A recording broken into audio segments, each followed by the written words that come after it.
Welcome to the Great Detectives of Old Time Radio. In a moment, we're going to bring you this week's episode of Dragnet. But first, I do want to encourage you, if you're enjoying the podcast, to follow us using your favorite podcast software. Today's program is brought to you in part by the financial support of our listeners.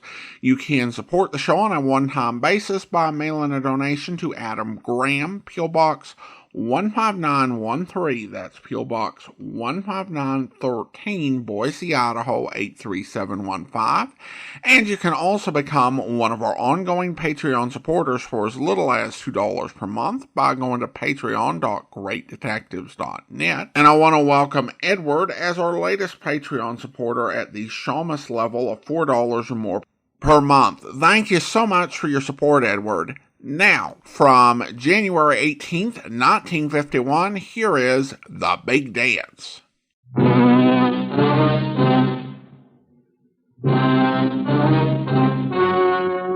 story you are about to hear is true. Only the names have been changed to protect the innocent.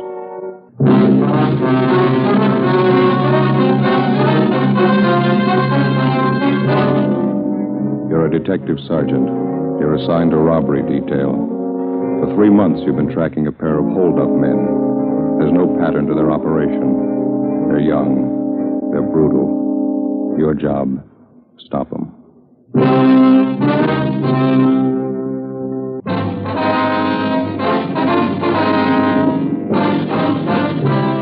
Dragnet, the documented drama of an actual crime. For the next 30 minutes, in cooperation with the Los Angeles Police Department, you will travel step by step on the side of the law through an actual case transcribed from official police files.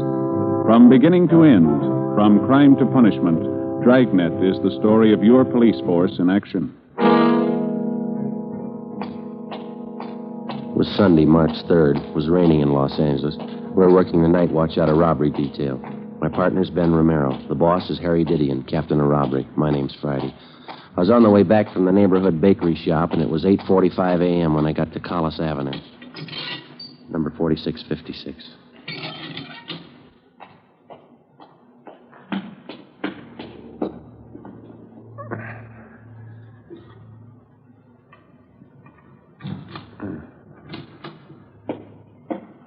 Joe? Yeah? What happened? Wasn't the bakery open? Oh, yeah, it was open. I got the stuff right here. Oh. Do they have any raisin bread? Yeah, right here. How about the butterhorn? No, they don't make those on Sundays anymore. I got bear claws instead. Okay, well, let's get this stuff open. Okay. Oh, that's Here we are. Mm-hmm. Where do you keep your eggs? In the refrigerator, right over there. Uh-huh. Find them? Yeah, I got 'em. You know, Joe, I don't like to say anything, but I can't keep coming over here to your place every morning. Well, it was your idea. Nobody asked you. Yeah, but I know how you are. You don't know how to cook a decent breakfast for yourself. The coffee ready yet? No, it's not perking yet. Hey, you sure there's nothing wrong with this pot? It's been on for 10 minutes. Yeah, you forgot to plug it in. Oh, uh-huh. Now, let's see. Well, what do you want? Well, better put the toast on. You always make the toast before you cook the eggs? Yeah. You remember yesterday the toast was pretty cold. Oh, yeah, that's right. I better hold off for a minute. Yeah. Scrambled eggs okay? Well, we had them yesterday. Oh, yeah, that's right. Is that the only way you know how to fix them? I know what you'd like. One of my Spanish omelets. When'd you say your mother was coming back? Well, in about 3 more days. Yeah, that'll make a week, won't it? Yeah, that's right.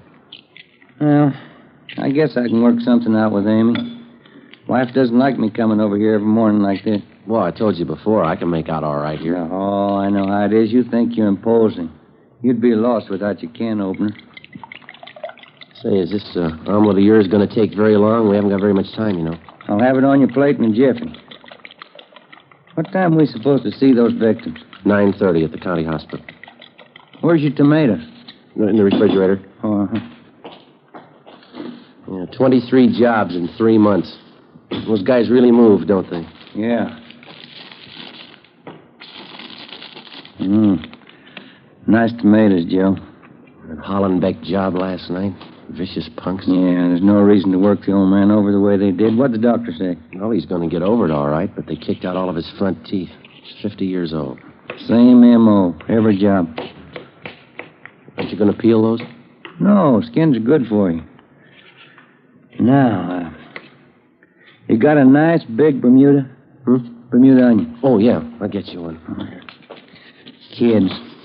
19, 20-year-old stick-up artists. Knock a man's senses for $50. Robbing, slugging, kicking their way around the city. Yeah. This'll be one bunch I'll be glad to catch up with. Here's your onion. Good. Well, now, wait a minute. You're going to peel that, aren't you? And lose half the flavor? I don't know. I always peel them. I see now. There now. Now mix the whole works together.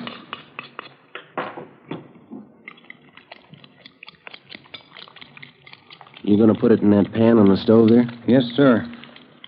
Looks pretty hot, doesn't it? It's smoking. Joe, that's the way you cook a Spanish omelet. Hot fire and fast. Now, into the pan. The whole trick in making a good Spanish omelet is you got to work fast.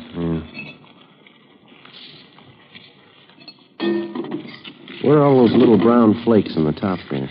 Oh, the onion skins. No, I don't know. That doesn't look right to me. Wait till you taste it. I'll get it.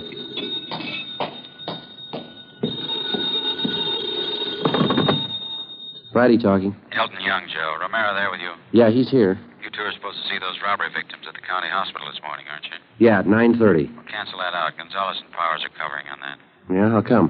Just got the call. South Grand and Colonial, 211 and slugging. Same description. Looks like the kid bandits. All right, we'll get right on it. It's a newsstand near the corner. Right. Bye. Look at that, Joe. I just took it out of the pan. Yeah, Best Spanish omelet I ever made. that's too bad. We're not going to have time to eat it. 8:55 a.m. We left the house and drove to the scene of the holdup, one door from the corner of South Grand and Colonial Avenue. The victims were Mr. and Mrs. John Wilden, proprietors of a small newspaper and soft drink stand just off the intersection. Mrs. Wilden was being carried to a waiting ambulance when we got there. She was unconscious. From her forehead to her chin, her face was a swollen mass of welts. Her nose had been broken, and she had fractures of the jaw and cheekbone. Her husband, John Wilden, age 56, had a single bruise on his forehead over his left eye. We questioned him after the ambulance attendants gave him first aid. His description of the holdup men tallied almost perfectly. One was a redhead, the other one had dark hair. Both about the same height. I'd say they're as tall as you are, officer. Matches, Joe. Kid bandit. Yeah. Had you ever seen either one of these men before, Mr. Wilden, or around the neighborhood, maybe? No, never did. I don't know why they picked on Madeline and me for a holdup. We'd never been robbed before. We just got this little hole in the wall here. Don't see how it could look worthwhile to any crook. You usually open up this early on Sunday morning? Oh, yeah, Sunday's one of our big days. You see, we handle all the Sunday papers. You get our big trade from the people going to church up the street there. St. Joseph's? Yes, sir, I see. After the church lets out, most of the people head down this way and pick up their Sunday papers. We sell about 15, 20 papers after every Mass. It's a nice little business, you know. We close up after 12:15. Well, when did the holdup take place? Can you remember that, sir? Well, I'd say 8:30, a few minutes after. I went down to the Athens Cafe down the street there. I wanted to get some change. I left Madeline here to handle the counter. Madeline, that's my wife. Yes, sir. And when I got back, she wasn't behind the counter. I took a look behind here and saw a cash box laying on the cement there, empty, and I didn't know what to think. Mm-hmm. What'd you do then? Well, I pushed through this door here. It's a little dinky storeroom just back at the counter. It's where we keep our supplies, candy and soda water. I see. You mind if we take a look, sir? No. Come right ahead. Mm-hmm. You see, when I came in, first thing I saw was Madeline. That's my wife. And she was lying there on the boards moaning, had her hands over her face. The two young fellows were standing over her, and both had guns. Mm-hmm. What did they do when they saw you? And they grabbed me and asked for money. I told them I didn't have any. I began to holler for help. One of them slugged me with his gun, and then they ran out. Still a little shaky. You mind if I sit down a minute? Go ahead, sir. Oh, here. Let me get this box for you. Thank you. Say, I wonder if we could get you some water or maybe a cold drink from the cooler. Oh, no. But you'll find a half pint behind those cases over there, a little brandy I keep put away. Over here? Yes, that's right, behind those cases. I don't usually drink on Sundays.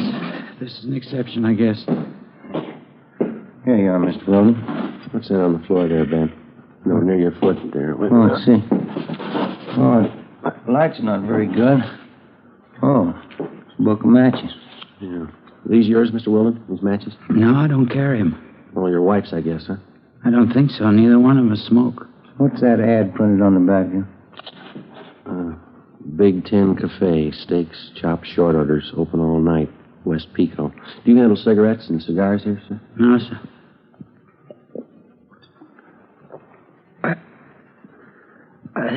Candy, soft drinks, newspapers, that's all. Inside of the matchbook cover, Joe. Some scribbling on it. George Bell, S. Cameron, 5th and Alameda. Do you recognize this at all, Mr. Weldon? Big Ten Cafe. No, I've never been there. Now, how about the names here, inside the cover? George Bell, S. Cameron. No, I never heard of him. When you first came in here, Mr. Weldon, do you remember where the hold-up men were standing? Not too well. One was over there, and one was over there, I think. Could be, Joe. One of them might have dropped it. Trace them from that matchbook? Do you think that's possible? I don't know yet. How would you trace them that way? Analysis? Some kind of scientific work? No, sir. Legwork. 9:28 a.m. We called Leighton Fingerprints. As soon as they arrived, we dropped Mr. Weldon off at Georgia Street Receiving Hospital to see his wife. Ben and I drove back to the office. We had the crime report typed up and got out a supplementary broadcast on our original APB. We asked Frank Cunningham and R&I to run the names George Bell and S. Cameron through the files for a possible mate. We checked with the restaurant advertised on the cover of the matchbook, the Big Ten Cafe. The manager of the cafe failed to recognize either the names on the matchbook or the descriptions of the hold-up men. 9:52. We checked back in at the office. I'll get it. Robbery, Romero? Yeah, Frank. Yeah. Good, right. Thank you. Cunningham?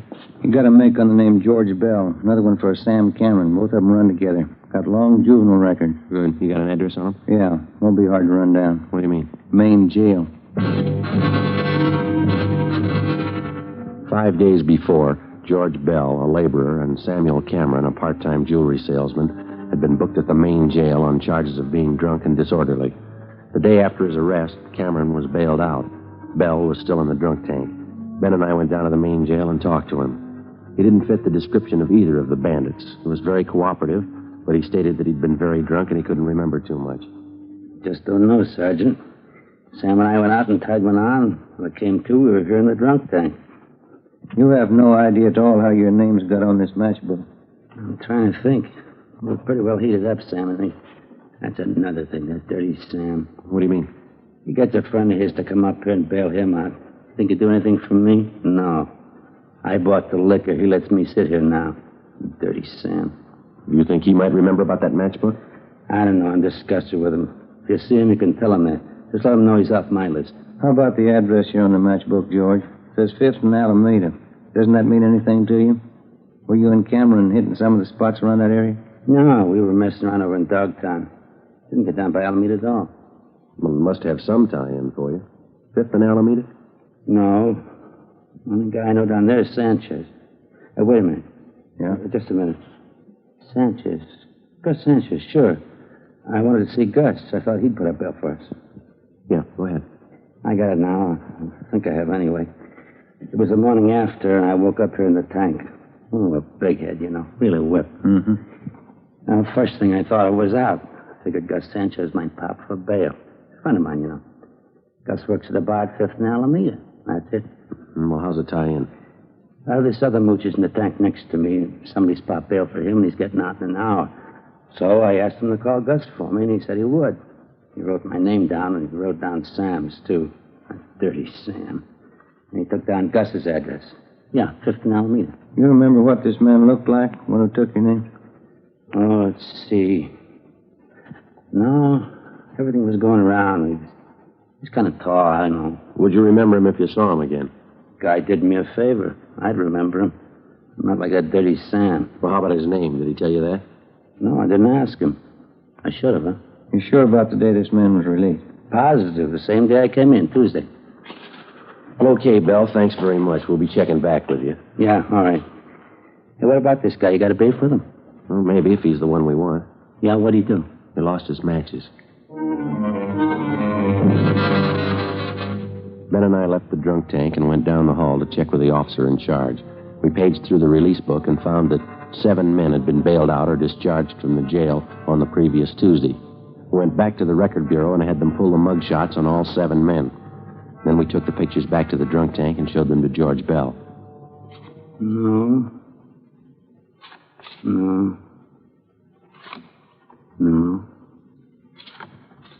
Yeah, this one, I think. Can't be sure. I think that's him.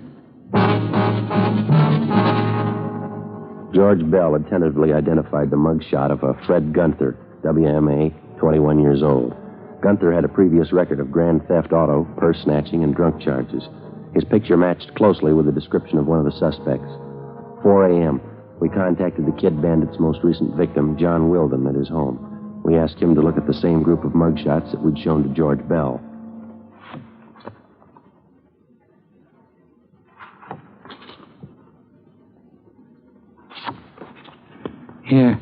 Here, this here. He's one of them. You sure, Mr. Wilden? He's the one who slugged me. Who is he? His name's Fred Gunther. Oh, then you know him. You want me to identify him? Yes, sir, when we find him.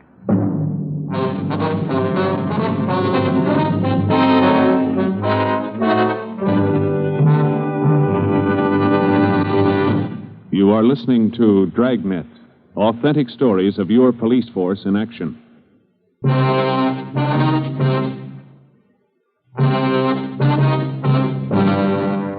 Monday, March 4th, 9 a.m. We checked out the suspect, Fred Gunther. No trace of him at any of his previous addresses. We began checking with the other victims of the Kid Bandits. After a day and a half of legwork, we sat down and figured up the results. More than 2/3 of the victims definitely tabbed Gunther as one of the holdup men. The next step was the record bureau. We had them pull the packages on every one of Gunther's known friends and associates. There were more than 30 of them. We had mugshots pulled on each one of them and made the rounds of the victims for the second time. Approximately half of the victims had singled out one picture as that of Gunther's partner in the holdups. We pulled the package on the man and checked his mama sheet. His name was Harold Reimers, WMA, age 19. Previous record included car stripping and 1 charge ADW, no conviction. Friday, March 8th. We continued our check of the friends and associates known to the 2 suspects, Gunther and Reimers. We got nowhere. 2 weeks passed. On March 23rd, we got a tip from an informant about a girlfriend of Fred Gunther's, a vocalist working at a downtown dance hall during intermissions. Long haul. Yeah, 1 more flight. Mm-hmm. Climb 4 flights of stairs and then they expect you to dance. Yeah. Well, I guess this is it. Yeah, come on. Big enough floor, huh? Well, it shows a little wear. Place has been here for years. Look at those walls and that ceiling. Sure could use a fresh coat of paint. Is her name Stanley, is that right? Yeah, that's it.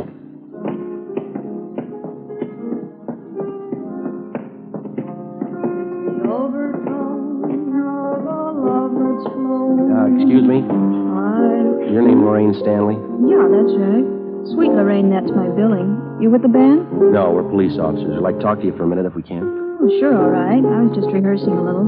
What's it about, officer? Do you know a Fred Gunther, Miss Stanley? Fred? Yeah, I know him. I used to be engaged to Fred. You happen to know where he is now? No, I don't. Guess I haven't heard from him in 3-4 months. Usually looks me up when I'm in town. Maybe he's sore about something, I don't know. Has he contacted you at all? Not since I got back from Bakersfield a month ago. I played 32 weeks in Bakersfield, the Ramble Inn. Sure hated to leave. Nice place. Mm-hmm. Where does Gunther stay in town? Do you happen to know that? Used to be that hotel on South Flower. Called him there, but they said he moved. Used to like Fred a lot. Not enough to marry him, though. Do you have any idea where he might have gone, where we could contact him? No, I really don't. Nothing wrong, is there, about Fred, I mean? No, it's just a routine investigation. We'd like to talk to him. What's it about? Can you tell me? It's a robbery investigation. We want to locate Gunther. Do you happen to know any of his friends here in the city? No. Maybe that's why he didn't call. He's in trouble. Mm-hmm. Robbery? Is that it? Well, we just like to talk to him, that's all. Well, if he's done something wrong, I'm not going to hide him. I can't afford to get mixed up in it. I've got a career to think about. I've worked too hard to throw it away. Well, how about the places Gunther usually visits, Miss Stanley? Bars, restaurants. You know any of those? Yeah, I remember a few. I can give you the names if you like. Poor Fred. I hope he didn't do it for me. Ma'am? Oh, Fred says he's in love with me. I don't know. He thinks I want money. Maybe that's why he's doing it. I told him, but he never believed me. All I want is my career. Well, do you think that Gunther might come around here to see you? Probably. He usually does when I'm in town. How about where you're living? I'm staying at a different hotel this trip. He doesn't know where he is. Poor Fred. He's going to be awfully disappointed. How do you mean? Oh, he said he was going to get money and buy a ring. He's going to marry me this time. Poor Fred.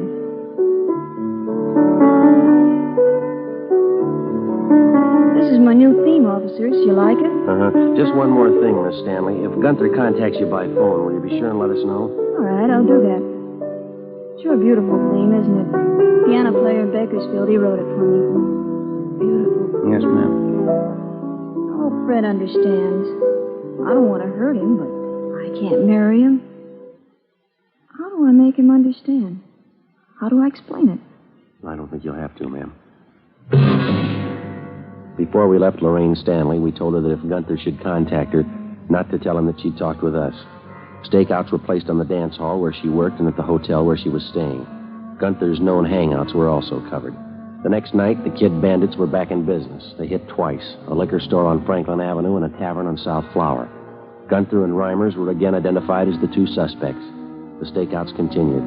The search went on.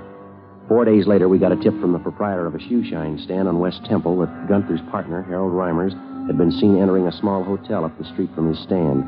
We drove over and checked with the desk clerk. He identified Reimers' mugshot. He told us that the suspect wasn't in, but that he was expected back that night. Ben and I went on stakeout in his hotel room. 7 p.m. Reimers failed to show. Getting a little hungry, Joe. You? Yeah, what time you got now? 20 after 7. Stomach's starting to growl. Hey, what's that, a parade? Well, I don't think so. Let's see. Oh, it's a Salvation Army band. Oh, yeah, Saturday night. Might as well check the office, huh? See if we can't get a relief. Yeah. Would you get me Michigan 5211, please? Michigan 5211. Yeah, we'll pay for it, thank you. Would you close the window, George? A little noise. Yeah, okay. Robbery, please. Yeah, Young, this is Romero. How's that? You sure? Okay, thank you. Gunther and Reimers, they pulled a hold-up down South Main. When? 20 minutes ago. Gunther got away. Yeah. They got Reimers. 7:45 p.m. Ben and I got back to the city hall and went to the interrogation room. Together with Young and Carr from robbery, we tried to question the suspect, Harold Reimers. We talked to him for over an hour. He refused to tell us anything. We took him to the main jail where he was booked on 211 PC. 9:15 p.m. We went back to the office. I'll get it. Robbery, Romero. In just a minute. For you, Joe. Okay, thanks. Friday talking. Sergeant, this is Lorraine Stanley. Yeah, Miss Stanley. I'm over at work. The dance hall, you remember? Yes, ma'am. Anything wrong? Well, Fred just called me, Sergeant. I told the officers here. Fred Gunther? Yes, ma'am. Where is he? Did he say? No, all he said was he wanted to see me. Yeah? He said he was coming right over. 9:25 p.m. We called the men on stakeout at the dance hall and alerted them. Elton, Young, Ben, and I got in the car and drove over. We checked with the detail on stakeout. Gunther hadn't been spotted, but because of the large crowd entering and leaving the dance hall, it was possible that he could have gotten in unnoticed. We talked to the Stanley girl. She hadn't seen or heard anything further from the suspect. Ben and I staked out in her dressing room where Gunther said he'd meet the girl. It was a small converted storeroom at one end of the dance floor just behind the bandstand. Lorraine Stanley was on during the intermission. We waited. What have you got, Joe? Almost 10:30. This guy must feel pretty sure of himself. He pulls a robbery, he's almost picked up, and 3 hours later he makes a date to show in a public play. Well, he hasn't shown yet. I'm not too sure about that Stanley girl.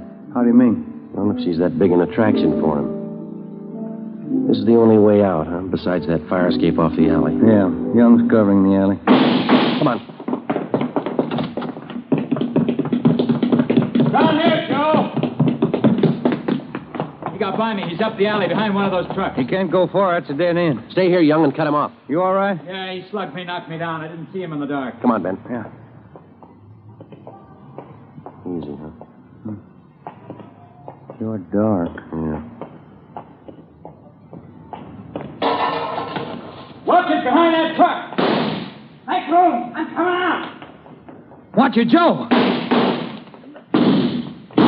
Missed him. Coming at you, Young!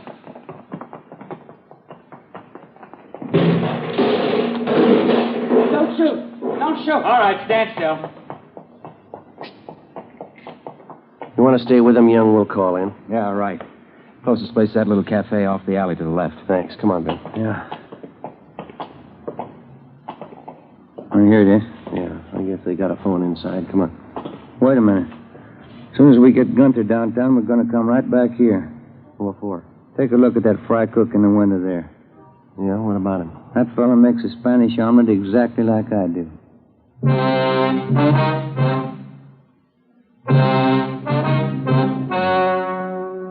story you have just heard was true.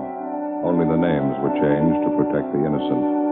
On July 19th, trial was held in Superior Court, Department 86, City and County of Los Angeles, State of California. In a moment, the results of that trial.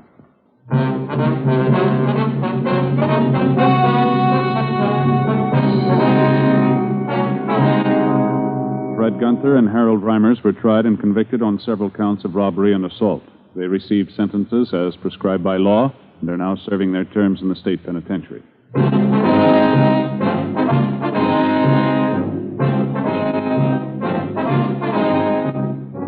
You have just heard Dragnet, a series of authentic cases from official files. Technical advice comes from the Office of Chief of Police W.H. Parker, Los Angeles Police Department.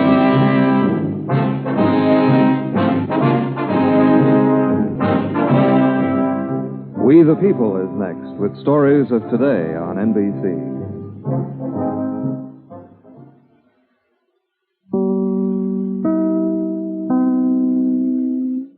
Welcome back. One thing that's standing out to me this time through Dragnet is how many of these early cases are about series of brutal robberies and holdups. Now, I don't think all of them are all the same. I think each is interesting to listen to as you're listening to the episode and has its own unique twist.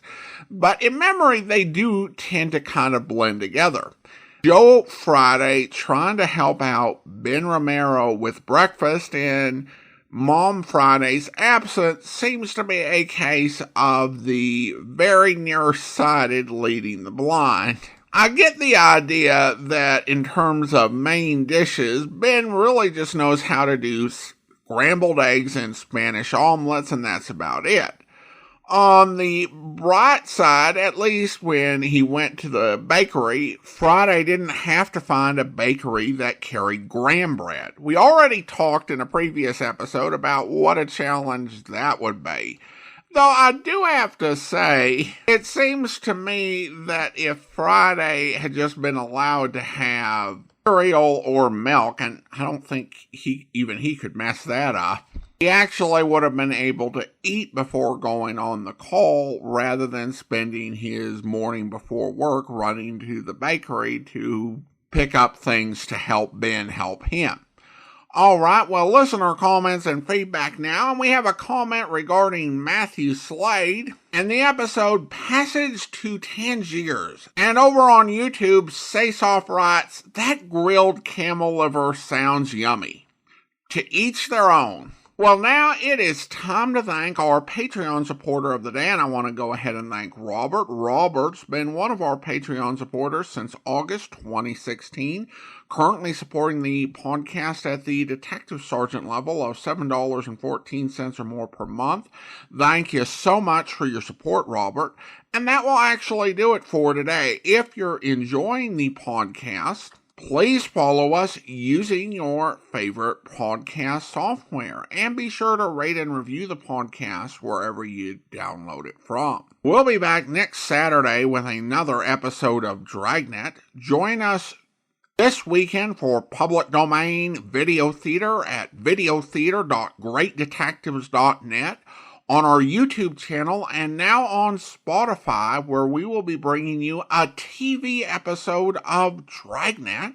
And the Great Detectives of Old Time Radio returns on Monday with an episode of The Adventures of the Falcon, where... Well, I don't know whether you've heard, soldier, but you've got a namesake in town. There's another Tony Paletti. You call that news? According to the phone book, there are 11 of them in New York. Yeah, well, the one I had in mind works for a gambler named Frank Novak. So? So I got a rumble that a couple of hoods just moved in from Detroit looking for him. Now, what's that got to do with me? Nothing, I hope. But these boys are kind of trigger-happy. I'd hate to see him make a mistake. Listen to him, Marie. Ain't he the limit? Well, mistakes have happened before, Tony. That's how they finally caught up with Murder Incorporated. They got the wrong man. What do you think he should do? Well, I've already called the police, and if you people have no objection, I'd like to stick close for a couple of days. You're out of your mind. Why? I think it makes sense. Oh, now look, honey, there's nothing to worry about. What do you mean there's nothing to worry about? Didn't you just hear him say? Now, Mike was always a great warrior. You should have seen him at Remagen. Well, just the same, Tony, if you don't mind. I do mind. The day I need a nursemaid, I'll be ready for the old soldiers' home. I hope you'll be with us then. In the meantime, send your comments to box13 at greatdetectives.net. Follow us on Twitter at Radio Detectives, and check us out on Instagram, instagram.com/Great Detectives. From Boise, Idaho, this is your host, Adam Graham, signing off.